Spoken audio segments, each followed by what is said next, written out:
Good evening. Welcome back to our study of biblical law during our Wednesday night Bible class. We just have a few more lessons left in this series on biblical law, focusing on the law in the Old Testament, namely in Genesis through Deuteronomy. I'm going to say a prayer, then we'll review and we'll begin tonight. Before we begin, let's pray. Our Lord and our God, we come before you, our Father, asking that you be with us, Lord, as we study your word. Please fill us with your spirit, with wisdom and understanding. May the truth be spoken, may it be heard, may it transform our lives, Lord. Please transform our minds, that we may become better servants of you. May all praise and honor go to you, Father. It is by the name of your Son, Jesus Christ, we pray. Amen. So last week, we finished our study of the Ten Commandments, and we were going through the Ten Commandments as the basis of most of the laws that we find in the Bible. And so the Ten Commandments can be viewed as the principles upon which more detailed and more specific laws are built and written and applied. And so we finished off looking at the Ten Commandments by studying two of the laws that deal with the most basic human institutions, the most basic human relationships that we have. So the second part of the Ten Commandments dealt with how we should treat each other, how the most necessary basic laws for society to function, for society to be healthy and to last long. That's the second part of the Ten Commandments. And then two of those laws are largely disregarded by modern society. That is one, which is the seventh commandment, you shall not commit adultery. It has to do with the marriage bond and sexual activity remaining firmly within the bounds of marriage. That is heavily disregarded nowadays. And then secondly is the parent-child bond, which also seems to be disintegrating in modern society. And that's what we focused on last week, this bond between parents and children. And sometimes in our society, it's even portrayed as a good thing, breaking these bonds in various entertainment shows and movies and whatnot. But what's happening is this view and these practices are leading to the deterioration of our society, because these are the most basic human relationships. And if you let those go, then society itself will begin to break apart and break down.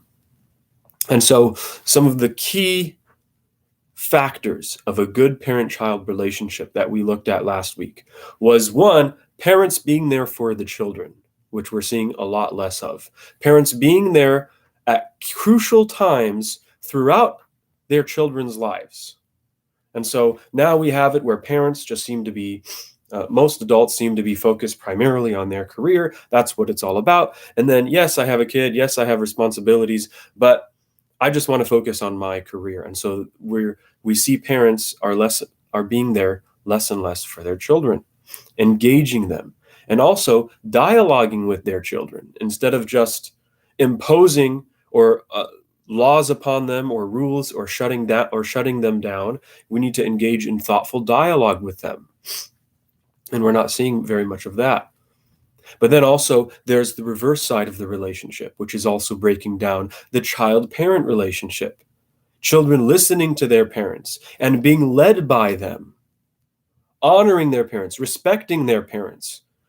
You just have to look around. You just have to look at the shows. You just have to look at many of the families out there.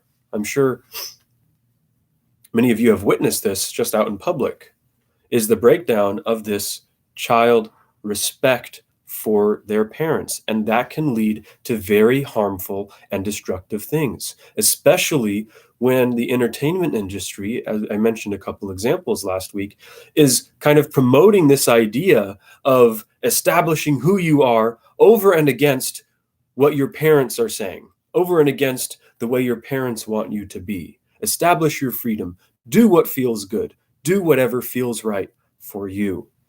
And that can lead to disastrous consequences in many situations. And so especially where scientific findings are coming to realize that humans' brains are not fully formed. They aren't fully developed. They're not fully mature until about the age of 25 years old. And so we have it set halfway through that adolescent stage. The adolescent stage should be from about 12 to 25, not just 12 to 18. And so because adolescents, up until the age of 25, their prefrontal cortex is not fully developed, it's not fully matured. It means that they can't inhibit, they have lower inhibition, they can't assess risk as easily, they can't plan and organize to achieve goals in their future. All of that to say that adolescents need to be guided by their parents throughout adolescence and what we call young adulthood until, say, the age of 25. Now, of course, that isn't everyone. There are some very mature teenagers or late teens. But as a whole, we need to promote children listening to the wisdom and experiences of their parents. And then lastly, honoring parents isn't just respecting them, isn't just obeying them when you're children, but it is also supporting them when your parents get older. And so we just touched upon that briefly last week, but we also see that deteriorating in our society as well. The parents put their kids in daycare, and the children put their parents in homes. And so these things seem to be increasing. Sometimes, obviously, that's necessary, but it seems to be an increasing trend. And so it is our responsibility as Christians to firmly adhere to these laws, these very relevant, pertinent laws that we find in the Old Testament, which we often just disregard. These are pertinent. They are incumbent upon our current situation. They are universal. And so we need to cling to them, adhere to them, and push for them being followed in society at large. That is our responsibility as Christians, because that is God's will for humanity. If humanity obeys God's will as he has presented it to us in his law, then society will be healthy, it'll be functioning, it will be long-lasting. And so, now, for the last two lessons of this series, we've closed our study of the Ten Commandments and the related laws. For the last 2 or 3 lessons of this series, we're going to be turning to a highly misunderstood portion of biblical law, which has also gained a very negative reputation among Christians especially. And that's the dietary and the purity laws and the sacrificial laws. So we're going to deal with those 3 things: dietary laws, purity laws, and sacrificial laws as we close out this lesson series. So let's begin. Most people are aware that biblical law forbids the Israelites consuming certain types of animals. And so the most famous of those is pigs. Yes, we know Jews can't eat pork. That's one of the big ones. But Christians aren't generally familiar with these laws. Beyond that, most Christians, I'd say, probably don't know what else is forbidden, nor are they interested in knowing what's forbidden, or perhaps even why they're forbidden. In fact, I believe most Christians, or most people in general, they don't understand, they don't even know that there's a reason behind these laws. What is the ethical implications? What is God trying to teach his people when he says you can't eat this or that animal or this or that meat? And I believe the only reason that we have this view of it is because we don't take the time to study it. We don't take the time to try and understand why these laws were commanded by God. And that goes for much of biblical law. There's a lot in biblical law, as I've tried to explain throughout this series, that we just ignore, that not many people try to delve into and read it. It's most famously Leviticus is probably the hardest book for modern Christians to get through because we don't understand it. It doesn't relate to us. It's not a part of our culture. So it just seems archaic, arcane, and boring to us. But that's because we don't understand it. And so I think that I'm going to try and explain one view tonight of the dietary laws. This is just, of course, this is one explanation. It's not necessarily the explanation, but it's one that I think that we can glean some instruction from. And so I think it can actually be instructive and edifying for us Christians. So here's a brief summary of the dietary laws as presented in the Old Testament, primarily coming from Leviticus chapter 11. So for land animals, mammals in general, mammals, you can only eat mammals that have hooves that are split in two, and the animal must also chew cud. And so if you're not familiar with cud, it's animals that have, I believe it's a separate stomach for when they swallow grass or whatever they eat, it goes in their stomach and then it comes back up, they chew it again, and it's just this regurgitation process over and over again until it's finally, they can break it down, something of the sort. And so by limiting it to mammals that have those two factors, you cut out a whole bunch of mammals, a whole bunch. And basically, all you're left with, essentially, is cows, sheep, goats, deer, and then maybe a couple others that you don't really find even that often. So that's the first for mammals. For fish, you can only eat fish that have fins and scales. That means you can't have catfish, you can't have shellfish, you can't have shark, you can't have a whole bunch, octopus, squid, you can't have crabs, lobsters, shrimp, any of this. They don't have fins or scales. They must have both in order to eat anything that is in the ocean, in the water. You can't eat birds of prey like eagles, owls, vultures, falcons. You can't eat any reptiles or amphibians. And you can eat certain insects. So we won't go into all the details. But in the main, those are what the Israelites are limited to. Which, when you think about all of the animal species, all of the animal family groups that are out there, this is severely restricted. And so many have taken these laws and they've tried to explain them in various ways. And here are just some proposed explanations for why they couldn't eat these animals. One is, a very basic reason, is that that's just a cultural thing. That's just a traditional thing that these animals were viewed as gross, disgusting, taboo, and so it was just passed on into the Bible. A second possibility is that many of these animals were recognized to be unhealthy and perhaps cause sickness or sick symptoms to those who consume them. For example, uncooked pork is can be an extremely risky thing to do. If your pork is not cooked through all the way, that goes for any meat, but pork especially, more so than most other meats. And so perhaps they saw people who ate pork that maybe wasn't cooked through all the way, and as a result, they became sick. And so, okay, we shouldn't eat these things, just as an example. So that's another possibility for health reasons.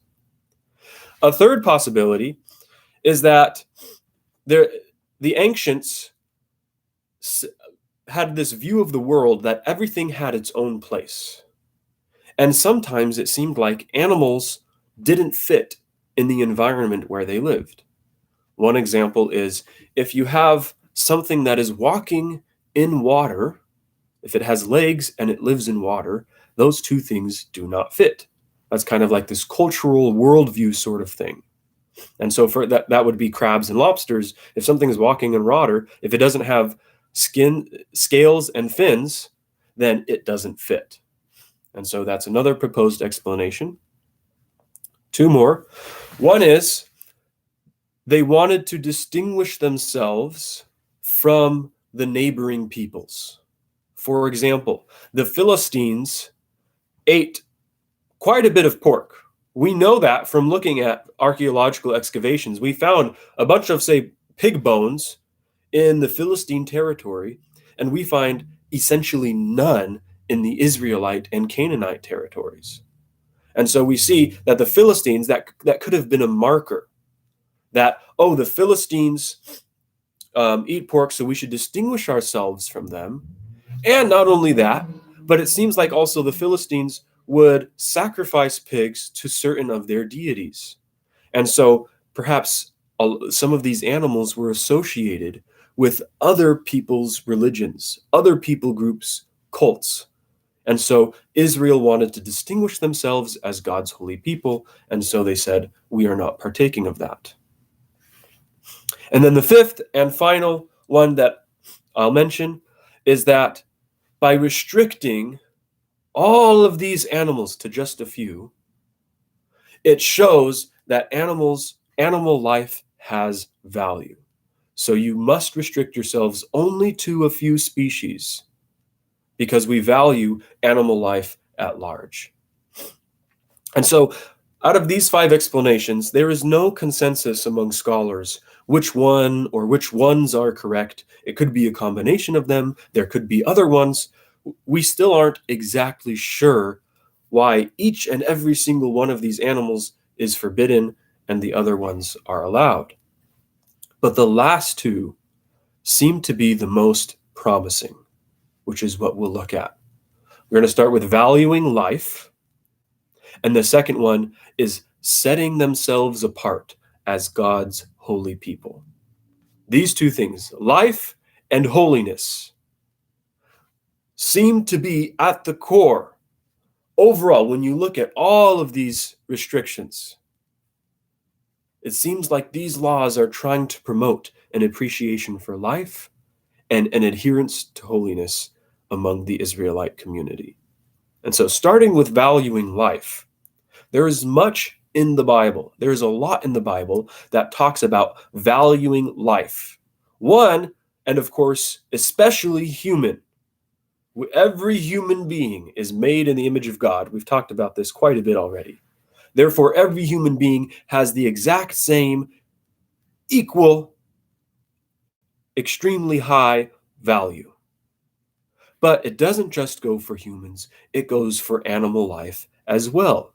And here are just a few laws that we see about protecting animals in biblical law. One, work animals are not allowed to work on the Sabbath.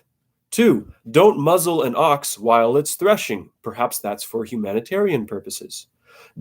When you're walking on the road and you see a mother with eggs in her nest, a mother bird with eggs in her nest, if you take the eggs, leave the mother bird to procreate and continue.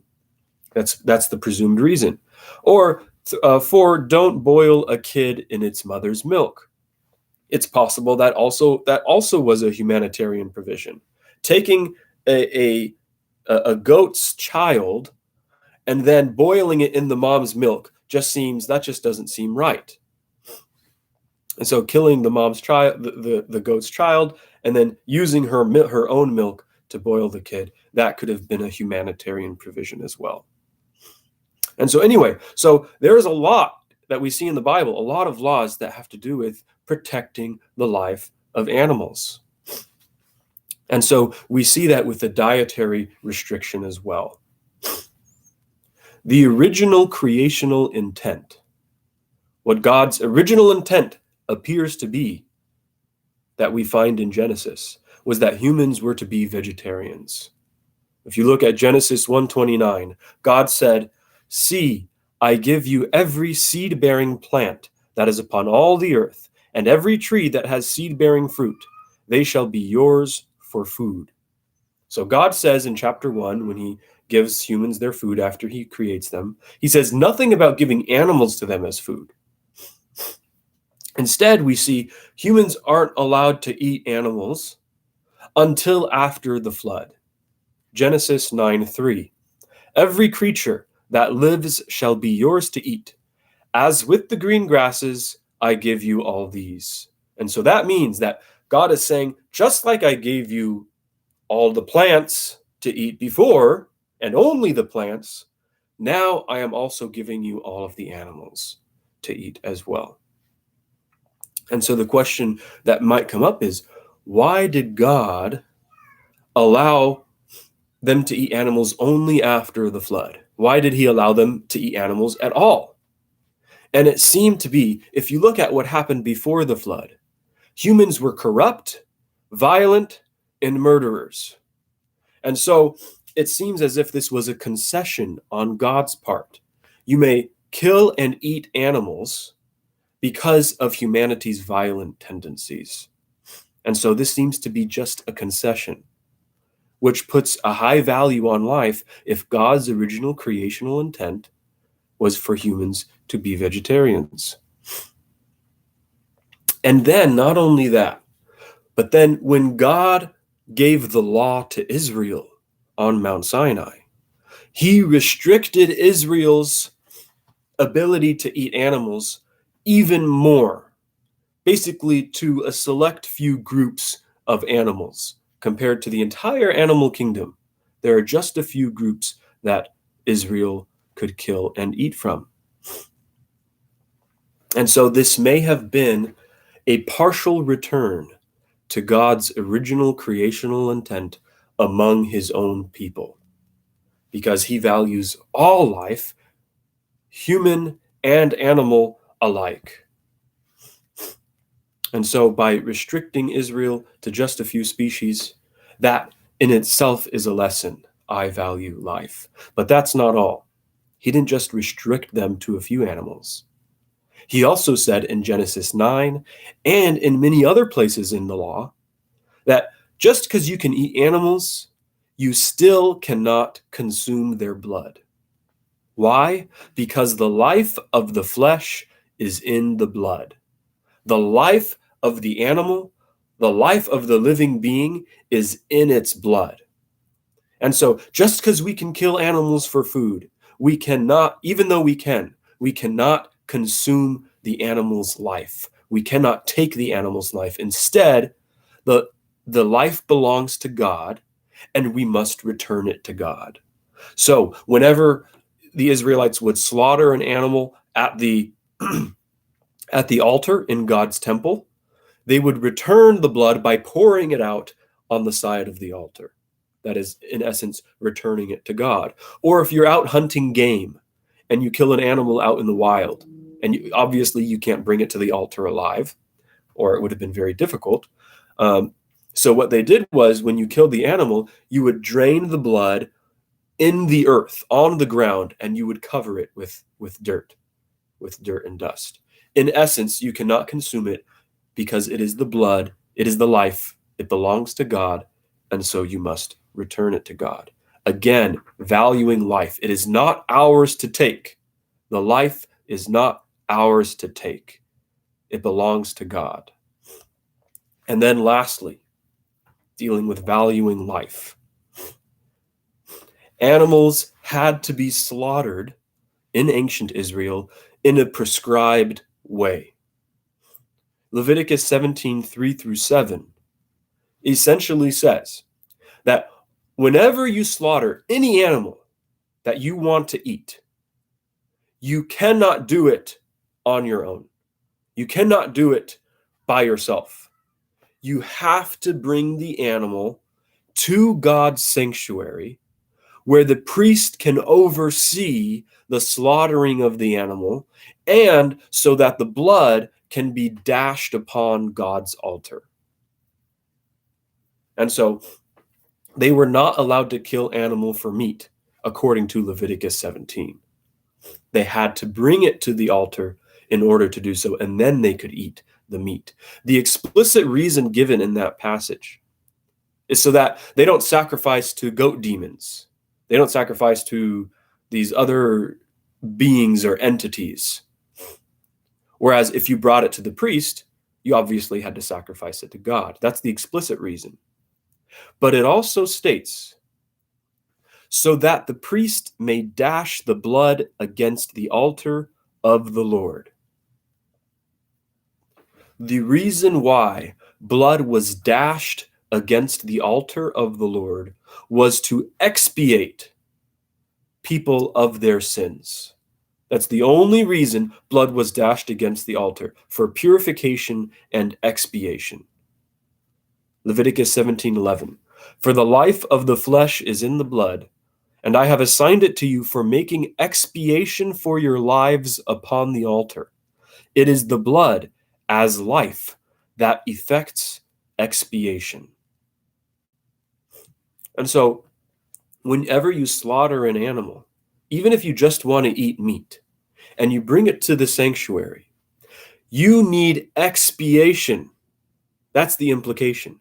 Your sins, whatever your impurity, needs to be taken care of for slaughtering that animal. Because you took a life, you took an animal life, its blood must be dashed on the altar, making expiation for having taken that life. That appears to be the implication. For why else would you need to dash the blood on the altar if you didn't need to expiate for something? And the person didn't commit a sin. They're not coming to expiate a sin. They came just because they want to eat some meat. And so it appears, it's probable that the killing of the animal itself needed expiation. And that puts an extremely high value on animal life. And then lastly, in that regard, it's possible that there was even a prescribed method of sacrificing, of slaughtering the animal. Deuteronomy 12:21, God says that you can slaughter cattle and sheep away from the altar. So this appears to be some sort in tension with Leviticus 17. Leviticus 17 says you have to bring it to the altar. Deuteronomy 12 says you can slaughter away from the altar, but we won't go into that discrepancy. We'll just focus on this phrase. You can slaughter away from the altar just as I have commanded you. Essentially, you can slaughter in the way that I told you how to do it. And the Bible doesn't spell out how the Israelites were supposed to slaughter animals. He just says, just in the way that I have commanded you, just as I have commanded you. And it's quite likely that what he's talking about in that passage is the kosher laws that the Jews abide by nowadays, where when you slaughter an animal, the only way you're allowed to kill it for it to be kosher is to make a deep, quick cut in the neck so that it minimizes the pain of the animal.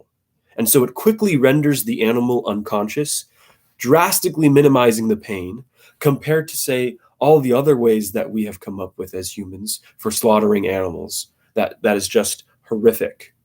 And so that's actually one of the best ways that you can slaughter an animal, because we prize life, not just human, but also we prize and value animal life.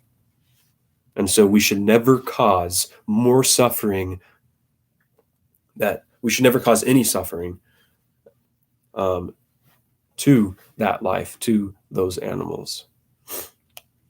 And so, regardless of the individual reasons for each specific dietary restriction, all the prohibitions as a whole serve to enhance the value of life in the eyes of the Israelites when they abided by those commandments. All life is valuable, and all life belongs to God alone. So that's the first reason that we can use to explain the dietary restrictions of the Old Testament. And then now we come to the second reason. Israel shall be holy, just as the Lord is holy. Israel needs to be set apart from the nations. This is explicitly stated many, many times throughout Leviticus. This phrase, you shall be holy, for I am holy. The last two verses of Leviticus chapter 11, the one about dietary restrictions, says this. For I am the Lord your God. You shall sanctify yourselves and be holy, for I am holy. You shall not make yourselves unclean through any swarming thing that moves upon the earth. For I am the Lord who brought you up from the land of Egypt to be your God. You shall be holy, for I am holy. And so we see here at the end of Leviticus chapter 11, the explicit reason is you can't consume any of these animals that I just mentioned, because you must be holy just as I am holy. In Genesis 9, God gave all the animals to humans to eat. And now God is saying you need to be different. You need to be separate from all the other nations, from all the other peoples. And one way that you can demonstrate that separateness is by drastically limiting your diet, representing that, and that represents you are set apart to me as a holy people. You don't do what all of these other people do. You don't eat what all of these other people eat. And then we see an even further narrowing. When you sacrifice animals to God, you can't just sacrifice any animal. You can't just sacrifice any clean animal. You have to sacrifice basically a perfect, unspotted, unblemished animal. And so you see the level of holiness gets narrower and narrower as it gets closer and closer to God.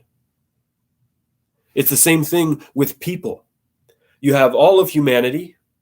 They're the common people. Israel is holier, set apart from all of humanity. And then you have the priests who are even closer to the sanctuary, even closer to God's abode, who are holiest of all. It's the same thing with the diet. Animals, the clean animals, the sacrificial animals. And so all holiness centers around God because God is the definition of holiness. And so in order for God to reside among his people, they too must be holy. God cannot just abide anywhere. It needs to be holy, pure, sanctified for his abode. And so the dietary laws accomplish two things: promote life and set yourselves apart for God so that he can dwell among you, the author and the giver of life. And so that is one perspective. And I think it's a strong perspective of how we can view the dietary laws of the Old Testament. And so there is another related set of laws, which are called purity laws. These laws seem to be even more superstitious. And I'm just going to start talking about these briefly tonight because we'll run out of time, but we'll continue it next week, which is purity laws. These seem to be even more superstitious to us nowadays. They're a set of laws that describe actions and conditions that render whoever is involved unclean. So if you do certain things or certain things happen to you or touch you, you are considered ritually unclean, impure. And in order to remove that impurity from yourself, you must undergo certain rituals and procedures so that then you can live your life like normal. And so the question is, can we explain these purity laws in a similar way to the dietary laws? Is there any ethical instruction that we can glean from these so-called weird laws? And so let's just look briefly at these laws. They come from Leviticus 12 through 15. That's right after the dietary laws, so you can see they're related, and Numbers 19. And so there are three different things you can do that will make you impure. I've kind of grouped them together, three different groups. One is if you touch a corpse, a dead human body, or the carcass of an unclean animal. So like the dead, if you touch a dead pig, or if you touch a dead horse, or whatever, anything like this. If you touch anything that's dead, essentially, an unclean animal or a human, you are considered impure. You must bathe, you must wash your clothes, you need to wait until evening, among other things, to be considered clean again. 2, if you have a skin disease, which has often been translated leprosy, but it wasn't leprosy. We know that in the Old Testament. If you have this skin disease, which looks like scales, or it looks like these like circles on your skin, then you are considered unclean, and there are multiple rituals that you have to perform over the course of 8 days. After you're cured, then you're considered clean again. And then lastly, if you have any emission from the genitals, then you are considered unclean. Any emission whatsoever that comes from genitals, male or female, then that person is considered unclean. That includes all menstruation, ejaculation after childbirth, and any and all abnormal discharges renders the person unclean. And they have to go through a series of rituals, bathing, laundering, waiting until evening, sometimes offering a sacrifice in order to be considered clean again. So those are the 3 main things: touching something dead, generally speaking, having some sort of skin disease, or having a genital emission. And so looking at these, or hearing these things, reading these things, it gives a lot of people pause. They stop and they wonder, what in the world does this have to do with anything? What in the world? Why is God commanding these things? What does this have to do with living a holy life for God? What does unclean even mean? And the first thing to note, when someone is unclean, that does not mean they have committed a sin. That is not the same thing. You can contract impurity, but you did not commit a sin. It just means you're ritually impure. And so what that means is, if you're impure, you cannot enter God's sanctuary. You can't eat food that was sacrificed to God. You can't touch other people lest they become impure. And so sometimes you need to be isolated depending on the severity of the impurity. And also, to become pure again, to become clean again, you have to undergo various rituals and rites that vary in complexity and length of time, depending on how severe the impurity is. So that's what it means to be impure. It all centers around, you cannot enter God's sanctuary or eat anything that is holy, anything that was sacrificed to God. You cannot, lest you desecrate whatever is holy. That's the main point. That's what it means to be impure. You cannot mingle with the holy if you are impure. And so again, after reading this list, it seems pretty random and very strange to us. So what is the common denominator? What can we attribute all of these things to? What is God trying to teach us? And what we see is that each of these things is related to death. How so, you may ask? Well, the first one, it's obvious. If you touch a corpse or an unclean, deceased animal, obviously that's related to death. Those things are dead. And so when you come into contact with something that is dead, then you too you incur impurity. Death cannot approach the source of life, which is God and his sanctuary. Okay, secondly, skin disease. What does that have to do with death?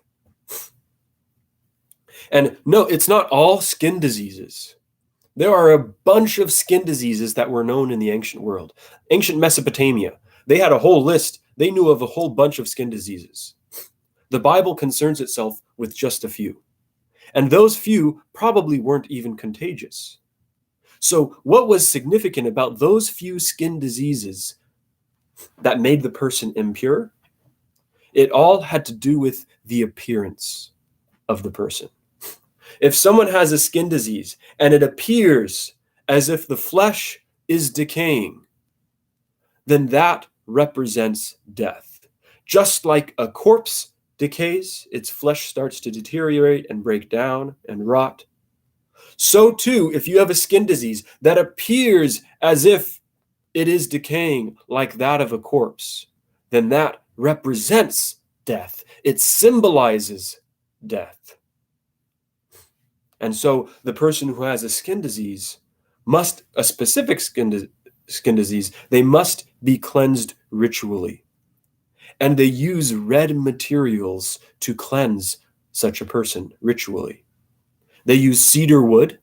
They mix in water cedar wood, which is red, has a red color to it, a scarlet thread, which is red, and blood, which is red. All of these things represent life. Since blood, the life is in the blood, these red things represent life. And you counter death with life. That's skin disease. And then thirdly, genital emissions. What does that have to do with death? Well, genital fluids are meant to create life. And so when you lose genital fluids, they are not creating life. Instead, they are being lost, which represents death. And so it's not just women on their periods during their menstrual cycles who are considered impure in biblical law. It's even a man. Whenever a man emits genital fluids of any sort at any time, ever, he is considered unclean until evening. And so it goes for both men and women alike. Anything that represents the creation of life being lost represents and symbolizes death. Therefore, they are considered impure. They have been associated symbolically with death. And so that symbolic representation of death cannot approach God's sanctuary, which represents life. And so what we see, that was a very quick, very brief summary of the purity laws and the dietary laws. But in conclusion, overall, we see these sets of laws, a very good explanation of all of these things. Of course, the Bible doesn't explicitly say this represents death and this represents life. It may have been obvious to them already. They may have already known that, so they didn't have to say it. It doesn't say it explicitly, but it seems when you take all of this evidence and you look at it all together, it appears that that is what the message is. You must work against death. You must avoid death, and you must counter it with life. You need to promote life. And that cannot encroach upon God's sanctuary, because there will be disastrous consequences if you allow impurity and death to encroach upon God's sanctuary, which represents life, where life is located, where life comes from. And we're going to look at those disastrous consequences next week. But on these rituals, these laws, they are highly symbolic. They're highly ritualistic. They are not familiar to us at all because we have nothing like it nowadays. The closest thing that we have to it is communion, but that alone doesn't even come close to a lot of these everyday odd laws that appear weird to us. But it was a core part of ancient cultures. Almost all ancient cultures had sacrificial and purity laws such as this. And so that was a part of their lifestyle. That's what it meant to them. But Israel took those cultural practices, norms, and laws, and then it cast it in a monotheistic theological mold in order to teach us something about how we should live a holy life, full of life, countering death, holy to God, so that God may dwell among us. It is a message of life and holiness. And so next week, we're going to look at how can we deal with sin and severe cases of impurity through the sacrificial system. Because if impurity isn't sin. But if you don't take care of impurity in a timely manner, it can prove disastrous because it can encroach upon God's very sanctuary here on earth. And so the message for tonight is life and holiness. Pursue and promote life and holiness in all that we do.